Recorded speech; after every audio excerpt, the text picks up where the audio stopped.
Hi, everybody. I would like to thank everybody for tuning in today. Today, I'll be talking about an astonishing woman, a woman that accomplished so much in such a short period of time, but it was all taken away from her in August of 1965 when she was murdered. If you like my story, please subscribe and hit the like button. If you don't like it, then clearly you have problems.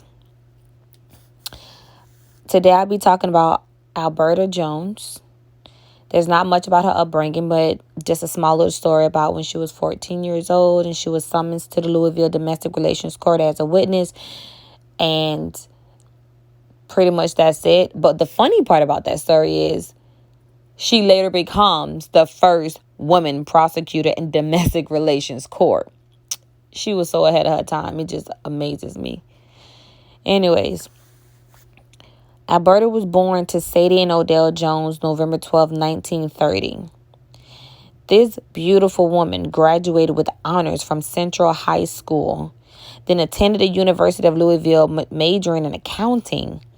And while she was there, she participated in the debate team in the Louisville Wesley Club. After graduating with her undergraduate degree, she worked at a fire firm insurance to earn money to pursue her law degree. Now, if she ain't amazed you already, something wrong with you, baby. Especially back in them days. In the days where it was segregation. In the days where a black woman couldn't work or even try and become a lawyer. Because that's a man's job. A white man's job. She attended University of Louisville School of Law, but transferred to Howard University in Washington, D.C. a couple of years later. During her time at Howard, she volunteered to help draft legislation for congressmen. She got her law degree June 1958, graduating fourth in her class, baby. Shoot, I'd be happy to pass. I'm going to be honest with you, because look, when I was in college, I was just like, oh, Lord, get me through it. She kept it pushing. She kept it going. She got all the way up there, and then she graduated fourth in her class. I was like, ooh, that girl's smart. But she understood everything that she was doing and what it meant to her people. And it really hit her when she went back home after graduating. She went home. And when she went home, people said to her, and I quote, this is from her, "When I got home, a lot of people say you got 2 strikes against you. You're a woman and you're a Negro. I've seen people get home runs when all they have got left is 1 strike." 1959, she took her bar exam. When she appeared for the test, a photographer was there. Mr. Vincent Goodlett, Secretary of State, Board of Bar Examiners, who told her she was the only woman ever to take the bar exam. Nah, I'm going to tell you something. If that wasn't me, I would have felt special. This woman is doing this at a time that she know good time well she ain't supposed to be there. Not because she don't deserve it. It's because of what society felt and what they believed. And to see her get that far and then have him say, you was the only woman that have ever taken this. I would have asked so stank. But anyways, let's keep it going. So after she took her bar exam, she later stated, "I was so completely demoralized at first. If I had known how much was depending on me, I would have studied harder and I would have worn something different." I laugh because she's so cute. And she passed the exam. We're going to keep it moving. After she finished and got her license, this woman went ahead and opened her own law firm in Louisville. And one of her first clients was none other than Cassius Clay. We all know him as Muhammad Ali, baby. It was when he first came from winning the gold medal from boxing in the Olympics. So we ain't going to keep on that too much because we already know his history. But the sad part about this whole story is it came to end. This beautiful, successful young black woman, her story came to an end. Not because she died of natural causes, because there was some idiot, that's the best way I can put it without having to curse and go off, took her life.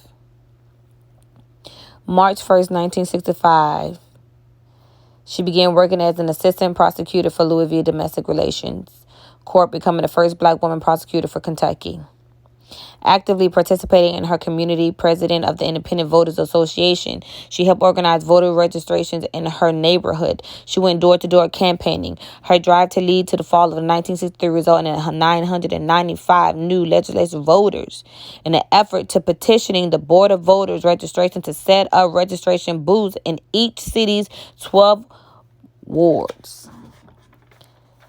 August 5th, 1965, the 34-year-old beautiful Miss Jones' body was found floating in the Ohio River. That pisses me off. But what don't these days? She was murdered. Murdered. All the stuff this woman have done. And you can't help but speculate on what was the motive, what was the reasoning of her murder, why. And there's so many theories out there, but we're going to keep it moving on with the investigation of her murder, which was a whole bunch of booty, baloney, stupid. Okay. Now, when she was found murdered, she was found by two white boys that was swimming in the river, and they thought her body was a log, and they pushed her to shore. How they didn't know that wasn't no damn body when they pushing it all the way to shore, I don't know. But anyways, one, when they got to the banks, the one ran off, got the cops, and they came and told them to leave, whatever. Then they turned around. When they started to investigate this woman's murder, they found 3 sets of fingerprints on the vehicle, blood stains discovered, pieces of a brick in the car that Jones was driving that wasn't hers because hers was in the shop and this was a rental. Like that mattered, but whatever. They had to point that out for whatever reason. Okay. Now, the coroner says cause of death was drowning. Says she got hit over the head, but the cause of death was drowning. Okay. She was hit in the head with a brick thrown nearby the Sherman Bridge. Now, let's backtrack a little bit because I kind of wait for it. The night of her death, she was at home with her mother and her sister, her younger sister, Flora, who she was extremely close with, who she loved dearly, who to this day, her younger sister looks up to her, even though she's passed away. She's gone. Said the night of her death, she got a phone call at home late at night, and they said Alberta was already concerned because she was afraid. She felt like somebody was watching her. She felt like her phones were tapped, and then even to the point where one day when she came home from work, she made a statement to her mother, which kind of took them off guard because they thought, she was, she had just gotten this great job and she, this position. She was making history. She was making a statement for our people. But one of the things that she told her mother 2 weeks before she died, she came home and she said to her, the lowest black man is better than the richest white man. Now, y'all can take that and think what you want with that, but I'm going to tell you like that. It speaks for itself. Okay? It speaks for itself. And it's really sad because she even ends up buying a gun, to try and protect herself. I mean, everything was out there. If somebody was spooked her, somebody scared her, she knew what was up. She was at a time where it was the KKK was walking around freely talking about, whatever. And then she had working in a law firm as a young black woman at a time where black women didn't even, they were the maids. They were considered less than, still does, but, that's another conversation. And yet here she is as the first black young woman domestic relations prosecutor. So she definitely had a lot riding on her. But going back to her death, some of the evidence, like they had witnesses that said, two men said they saw her. They said they described a woman and everything she had on, which matched what Alberta was wearing the night she disappeared. Said a man was forcing her in the car and she was screaming. Now, with all the evidence, the fingerprints, the bricks, witnesses that said that they cannot find anybody to prosecute, including, I'm sorry, I messed up. The lady, the night of she disappeared. I'm sorry, y'all. I got to go back. I'm jumping because I'm so upset with this case. The night of she disappeared, she was at home with her mother and her sister, and she got a phone call from a friend.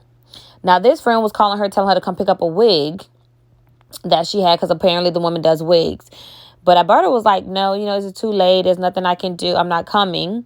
Now, there's another side of that story that said this woman was in a domestic marriage, and Alberta was helping her with the case. Either way, they knew who the woman was, and yet they still didn't feel the need that this woman should be a suspect because she called at 10. If you call me at 10 at night to come pick up a wig, I'm going to tell you like this. You tripping. I'll see you tomorrow. If you calling me about a domestic case, it still doesn't matter. There's nothing I can do at 10 o'clock at night. So at the end, it's still a little fishy. Anyways, so she ends up telling women, no, it's too late. I'll see you tomorrow. The woman tells her, oh, so you so uppity now. You got your little job. You think you're better than us. So Alberta feeling like I don't want anybody to feel like I'm better than them. And I want to stay down with everybody. I don't want nobody to feel like I'm getting this uppity level. She tells her, okay, I'm coming. Now, Alberta's mom tells her, offers to go with her. But, of course, she says, no, it's okay. And that's the last time her mother and her sister sees her alive. Now, this same woman tells the police when they go question her, because they did question her, I give them that. She's like, oh, well, she left around 2 a.m. And that's the last time I saw her. For me, it's a little more there with the friend. But, anyway, so then it happened with the witnesses seeing somebody on the bridge being shoved into a car and all this other stuff. And then it goes into the boys finding her floating body in the river. But at the end of the day, they still have no suspects. How you don't have a suspect? I don't know. How you don't have no... They say they interview over 400 people. Okay. Including the little woman or whatever the night that she went to go see. Including finding fingerprints. But there's no evidence to go after anybody. I'm a little confused. But... So the case have been open and closed over the decades. So finally the sister, Alberta's sister, gets a letter telling her the case is officially closed because there's no evidence and all the witnesses are dead. Even the tech that pulled the fingerprints is dead. And there's nothing to prosecute. So it went cold. It was closed. But then... a few years later, a young woman by the name of Lee Remington, Dr. Lee Remington, is passing down the hallways of law school, and she sees the pictures of all the black people on the wall, the attorneys and whatever. Then she sees Alberta's photo.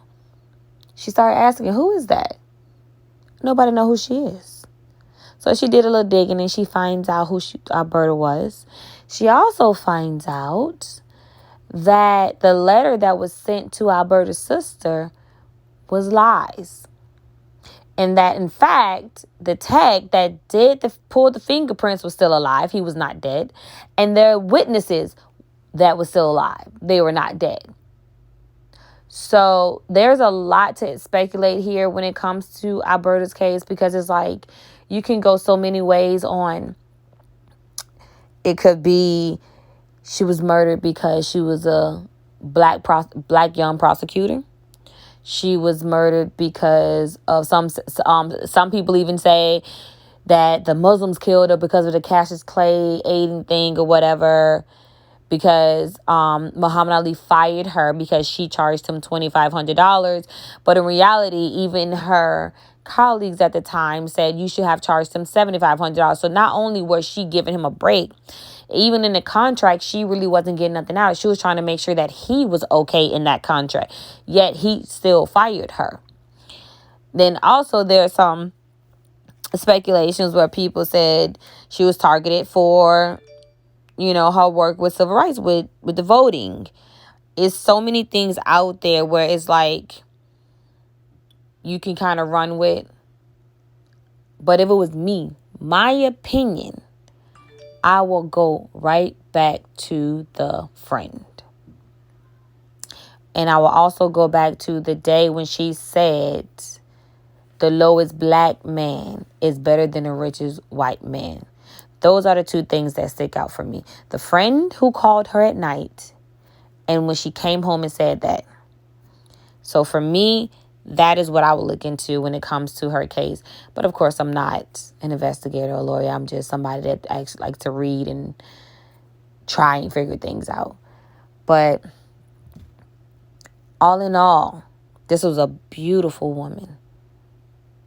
I wish growing up I knew who she were. I wish I was taught about her, because over time so much information is lost because people pass away. So many people don't remember things, or so many people don't know this or whatever. So I just feel like I would have known more about her. And it's such a shame that she is not in history books. It's such a shame that nobody knows who this beautiful woman is, this intelligent, amazing woman, and what she accomplished over time. Nobody knows. And if you're not just scrolling through something looking for a story to read about black women dying, I probably would have never came across her. And that is saddening to me. I pray one day her story gets out there more, get more eyes on it. I hope her family get justice, because she is darn sure she deserved that. And I want more young black women to know who she was, because she stood for so much great. She was greatness. And I pray one day everybody knows who Alberta Odell Jones was and what she did for us as young black women.